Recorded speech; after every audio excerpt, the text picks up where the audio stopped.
Hey man, say man, it's your boy Ink in the Brain, man. We back at it like a bad habit. Shout out to everybody who's tuning in. Salute to the new subscribers, man. I appreciate y'all. I'm just your average, everyday player, man, who happened to make a mistake that landed me in the joint for 2 years. You feel me? So I take you guys on the journey through my prison experience, so you guys can learn vicariously through me. All right. I shouldn't have ended up in prison. You feel me? I come from a good family. My parents are still married. You know, I'm very educated. I got degrees. You know, I went to a high-level Pac-12 institution. I got a master's degree, all that shit, right? But life happens, man, and one mistake can land you in the joint. So this is why I'm doing this, all right? This, like I said, educational purposes only. When I tell my stories, things like this, it's not for glorification, all right? It's for y'all to learn from my mistakes, man, because prison sucks, all right? Prison ain't for players. You like being fly, and you like, driving nice cars and nice houses and things like that, you are going to hate prison, all right?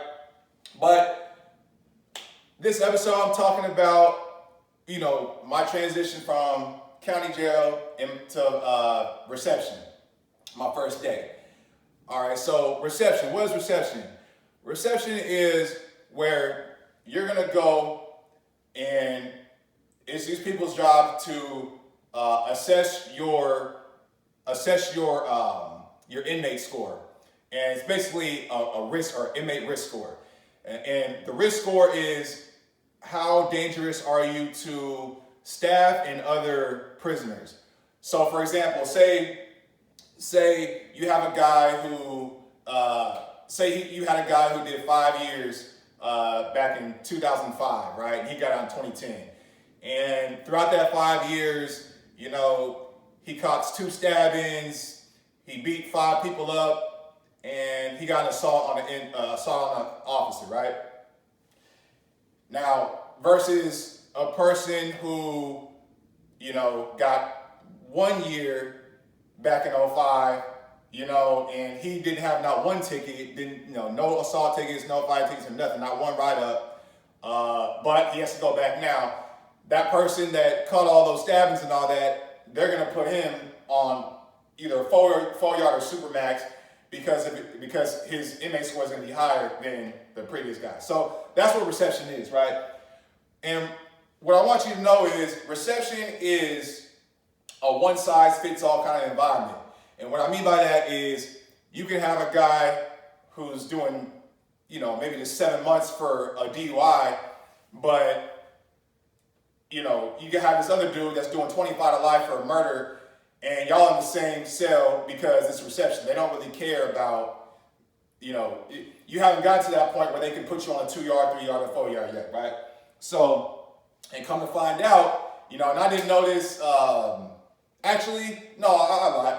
I had a feeling I would go to a 3-yard, even though I thought, because my lawyer was telling me that I should probably hit a 2-yard, but when I was in the county, y'all remember the story of S when I told him, he was telling me, because he had caught an aggravated assault case too before, and he was telling me, he was like, oh yeah, he's like, they're gonna shoot you straight to a high 3. And I'm like, oh, for real? He's like, yeah, you got aggravated assault, like there's no way you go to a 2. So I kind of had a feeling that I was going to a 3-yard, but yeah, so they're just assessing your score. But all right, so boom, so we on the bus, right? So from the bus to Alhambra, which is the reception yard, you just hearing a lot of shit talking because they put the protective custody folks in the front and the GPs in the back. And because in the county, they're gonna ask you, because they ask you certain things like, oh, do you feel like you want to hurt yourself? Things like that. Do you feel like you want to slit your wrist to kill yourself? And then they'll ask you like, oh, do you feel like you need protective custody? Now, the way that you answer that question, Ray, is going to pretty much determine on whether you have an easier bid or a much harder bid. You feel me? You don't want to PC up. You feel me? Because protective custody is designed to protect, sex offenders and rapists and child molesters and, or somebody might have just told on their co-defendant or something like that, and they know that they can't go to a general population yard because that wouldn't go too well. So they have to PC up to protect themselves. little do they know that it's not really protective. Well, I'll touch on that in a different story, so I'm like, nah, hell no, I don't need no PC, right? But the thing I want y'all to understand too is that, like, I understand, okay, like understanding that you're gonna go to prison or do some time, it could be a kind of a scary kind of thought or kind of intimidating, right? And some people have that thought out there that, hey, you know, I could just go to protective custody and I'll be protected. And I have a story about that, which I'll discuss in a future video. But long story short, guys, don't PC up if you don't have to. You really don't have to. Like I said, you're not on no weird shit. You're gonna be straight, man. But so they talking hella crazy. The PCs talking back to the GPs, and I'm just peeping like I said, because I'm not saying nothing to nobody really. I'm just kind of peeping the scene like, and you just hear like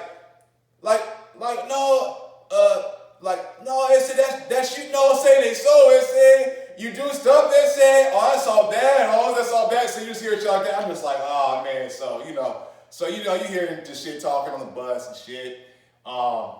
And some people are just hearing crazy stories about, who's in for what they do. Like I said, I'm hearing the white boys saying that they started smoking meth when they was 14 and this is their 4th bid and all this crazy shit. And I'm just like, here goes little old me who gotta do my little too, you feel me? But yeah, so boom, so we pull up in the bus, hit Alhambra, they take the PCs off first, and then they let the gate open for us. They get us off, and then we're still cuffed up. It's cold as hell, right? Because this is like mid-November, so you in sandals. Your toes are freezing cold, and they give us a COVID-19 test, and they put us in a big holding cage. So we're just in there chilling, just chopping it up. X was there, X, the previous dude I spoke with. We just chopping it up, and he got his hands on the gate. And then I see some nurses walk by, and all of a sudden, everybody just started looking like some damn horn dogs. Man, you want to talk about being thirsty, bro? Wait till you get your freedom stripped from you, bro. Like, that is one of the coldest aspects of being locked up, bro. Not having no access to no women. Like, the only way you're gonna really be able to touch a woman is if you get cool with a nurse, and I have a story about a nurse too, which I'll discuss on later. But it's just, there's really no such thing as being thirsty outside. Like with all the opportunity you got when you free, trust me, bro. I know these bitches be on some bullshit these days, but nah, you really thirsty when you get in that joint and you watching TV with all the fine chicks on there, bro. It's brutal. It's like torture. But so we see nurses walk by, like, okay, some bad little nurses on here. And then the CO walks up, he's like, all right, gentlemen, welcome to Alhambra. Usually you guys would only be here for like 3 to 4 days, but because of COVID, you guys are gonna be here for at least 14 days. So be prepared. We're gonna put you guys through some tests and get you housed and send you on your way. So we're like, all right. So basically, they're gonna bounce you from cage to cage. You're gonna go see the nurse. They're gonna take your blood, draw your blood. They're gonna test you for STDs, make sure you don't have AIDS and herpes and all that shit. And then they're gonna test your vision to see if you need glasses, so on and so forth, right? You get the picture. And this process is gonna take anywhere from like 4 to 6, maybe 7 hours. You're gonna be on your feet the whole day. It's gonna be a real long, annoying day. If it's cold, you're gonna be cold. If it's hot, you're gonna be sweating. So now, I remember when I stepped on a scale, I looked down at the scale, man. Your boy Inky was weighing 154 pounds, man. Now I came in at 170, no, it was 156. I weighed 156. I came in at 170. So I lost 14 pounds in 14 days in the county jail because, like I said in the previous video, I wasn't eating the slop and none of that bullshit. So, because I refused to, because I'm hearing in the county like, yeah, wait till when you hit Alhambra, because people in there did time before and stuff. It's like, yeah, when you hit Alhambra, but the food gonna be better. When you get to the joint, the food will be way better. So, so I was just thugging it out for those 2 weeks. So I ended up losing 14 pounds, man, and I was hella mad about that. And so I'm in the cage, right, and then I'm looking ahead, and I see this Mexican cat. He got the clown tattoo scar on his face. You feel me? He got like a lot of tats on his face, really. Well, not a lot, but he had a few. He had that, and he had like some little shit on his face. I'm like, damn, bro, look kind of crazy. And I remember distinctly thinking, I wonder what he did to get in here. And salute to Shadow. You feel me? I'm gonna say his name because you know Shadow's cool. You know, and like come to find out, like, because I ended up having to be cell with him, and I'll touch on that at a later time. But he ended up being a real cool dude, real down to earth dude, man. And that's one thing I learned. Just really, that's a life lesson, period. But especially in prison, man, you can't go off somebody's appearance. Somebody can have their whole face tatted up and be a straight pony on the inside. You feel me? But he covering his face and tats because you know he's trying to put on a front or he's trying to hide something. Now I'm not saying Shadow was like that because he definitely wasn't like that. Shadow he stood on business, but yeah, just throwing that out there. But so I see Shadow. I'm like, okay. I'm like, yeah, it's gonna be some ones up in here. You know what I mean? Because like I said, this is reception, so you're gonna be housed with. It doesn't matter that little old me caught an aggravated assault. Even though on paper it looks like I'm violent, like aggravated assault with a deadly weapon, it makes me look like, well, okay, like what you do? Well, you shot somebody or you beat somebody else with a bet, you know? Like, no, I got in a car accident basically, but when I was drunk, faded, but yeah, I mean, so that's the point of reception. They're gonna assess your inmate score, see what kind of yard you're gonna go on, things like that. So I'm in the cage too, right? And mind you, I'm hungry. Like I ain't eaten 2 weeks essentially, right? I'm just getting by, and by eating the fruit in the morning and the little rice and stuff at night sometimes, right? So they come through bringing the sack lunches. Get used to sack lunches, y'all. If you go into the penitentiary, especially if you don't have no money on your books, you're gonna be eating sack lunches. It comes like a slimy ass piece of bologna, 4 pieces of bread, watered down jelly, watered down peanut butter, and a cookie, and either chips or popcorn, like a little bag of chips or popcorn, right? So they handed them out. I get my sack. I'm like, this look kind of good. I'm like, oh shit, say less. I put that bologna. I made my little bologna sandwich. I smashed it, ate the chip. I'm in that mother like, I'm smashed. I'm like, okay, cool. You feel me? I got me a sandwich. I'm good. Ate that cookie. Man, that chocolate chip cookie was hitting, y'all. It's crazy. Like, it's crazy how your mind can adapt and really, because on the outside, it's hard to fathom not eating for 14 days, right? But when you put in a situation where you pretty much have to, I mean, I could have ate the slop, but my pride's too high, man. I'm too player to eat this bullshit. That's just how my mind was at the time. But man, eating that sandwich, man, was so satisfying, man, and it was real humbling because, man, now that I look back at it, man, I would never eat no bologna sandwich out here or no soups and all this bullshit out here. You feel me? Well, I got some soups in the kitchen, but like, it's very humbling, man. And I'll never forget that day eating that sandwich, man. That was the only decent meal I had for 2 weeks, and it was a shitty ass bologna sandwich, right? So, but yeah, so you know, so it was a long day, man, a long day. You feel me? I wasn't really talking to nobody except for just little things here and there and passing and things like that. You know, you're not gonna escape completely being by yourself if you gotta do a bid. You feel me? You're gonna talk to somebody. But there's a way to go about it, and like I said, as y'all tune into my videos and as I touch on my prison story, then you'll soak up some game. Like I said, hopefully y'all never have to hit a prison yard in your life, man. But it's better to be prepared than not prepared. You know what I'm saying? So that's what I'm here for. But so they get me in the building, and Alhambra is actually a prison yard. It's actually the only one yard that's out here. Because it goes 1, which is that, but then it's really just a 2 yard, 3, 4, and then Supermax, which is SMU. So like I said, I ended up having to go to a 3, which I'll touch on later. But yeah, so they put me in the building. So they put me in D. I want to say I was in D164. So they're gonna line you up. They're gonna call each name one by one, tell you which cell to go to. And so I'm like. And so they got a 4-man cell, an 8-man cell, and a 16-man cell in Alhambra. And I'm just looking around, and I'm just like, man, I hope I don't go to no big ass cell. I just didn't want to deal with hella people, right?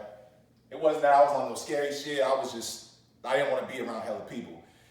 So they call my name, I take my mat, they tell me to go to D163 or D164, whatever it was. I'm walking, I'm like, okay, I'm passing, I'm like, and I see one part that full of white boys in there, and I'm like, man, please don't send me to a power with all these white boys, Billy.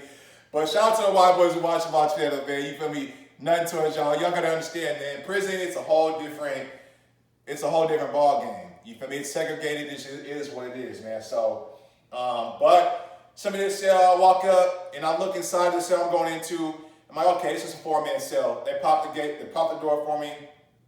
I had a chief on the bottom left, the Chicano, the youngster at the top left, and then black, older dude, I think he was 43.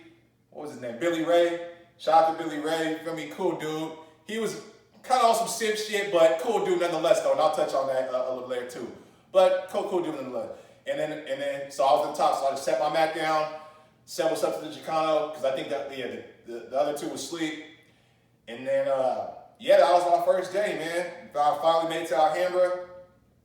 I was ready to get my work in. I was just ready to get my bid done with, man. At this point, I was prepared. I was like, all right, cool. You feel me? They put us, we missed chow that night though, because they got us in there. I think chow, they served chow at like 5:30. So they must have put me in there at like 6 or 6:30 or something like that, because they brought us another sack lunch.